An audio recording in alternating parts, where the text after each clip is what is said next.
Hey YouTube, Matt back with more wind, more cold, and more Harbor Freight cheap tool goodness.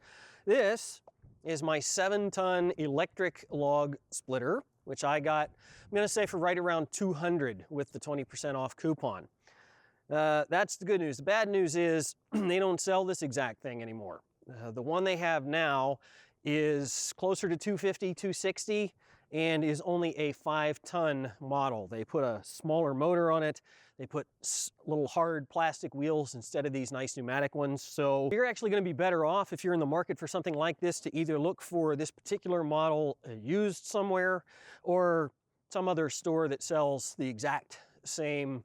This Chinese imported log splitter is sold at, Trader Horn and any other discount store you can think of. Why did I opt for such a small log splitter? Well, honestly, I don't do that much log splitting. We have a wood burning fireplace, but we don't heat with it. It's just decorative. So I go through anywhere between 1/2 and a full cord of wood in a winter, and it's already split once when I get it and dry. All I'm doing is taking, quarters of big logs and turning them into 1/8 or 1/16 to either make kindling or take a log that's just still unmanageably big down to something that I can handle in the fireplace. It works pretty well for that. Let me throw it up on the sawhorses and walk you around the controls, and we will shrink some wood. All right, operating this bad boy couldn't be a whole lot simpler.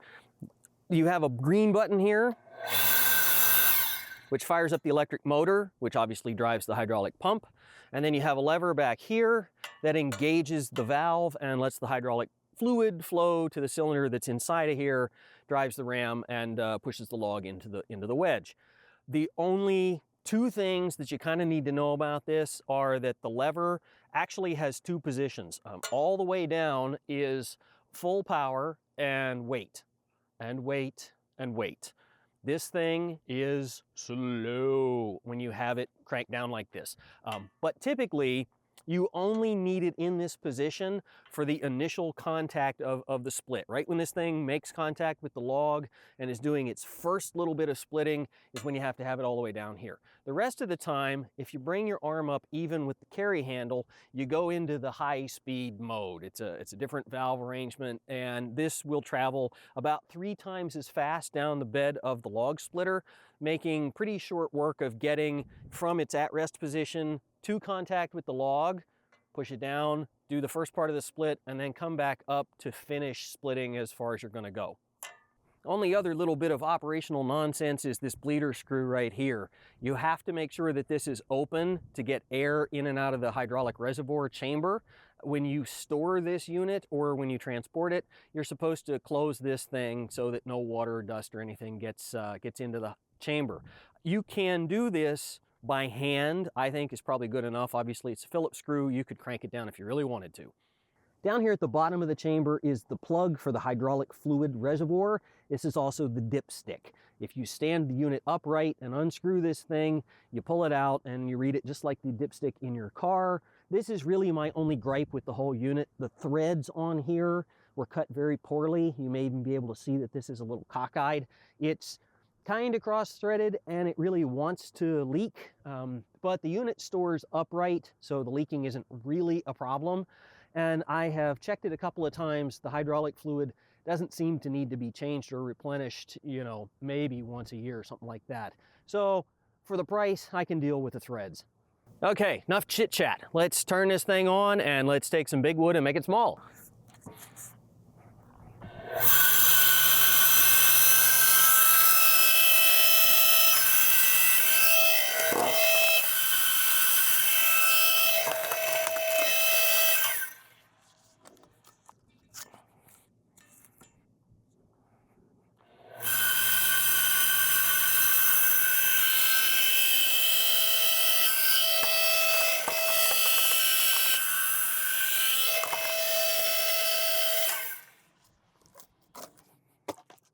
Well, other than the fact that I got a stringy old piece of red oak, works pretty well.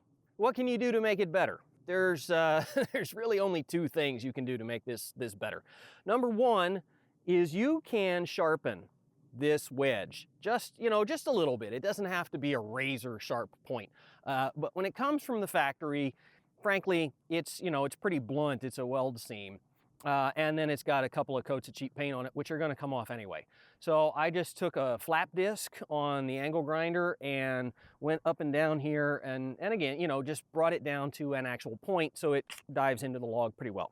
The other thing, one of these days, I'm going to make a permanent modification to this to have an on-off switch that you can just flick and forget about on the electric motor. I know it's a safety feature. It's designed so that if you have to, you know, jump back or whatever, that it'll shut itself down. But quite frankly, it's a giant pain in the rear end having to hold this power button on every time you want to split a log and having to wait for the motor to spin up every time you go to the rack and come back. My solution to the electric switch problem is this. I have this sitting up on some sawhorses just to make the whole working height more comfortable. It is heavy. You can lift it up here by yourself if need be. If you have a friend or a front end loader, it's dirt simple, nothing to it. Nothing to this either. Put clamp in place. Et voila. Try this big old piece of maple and see what happens.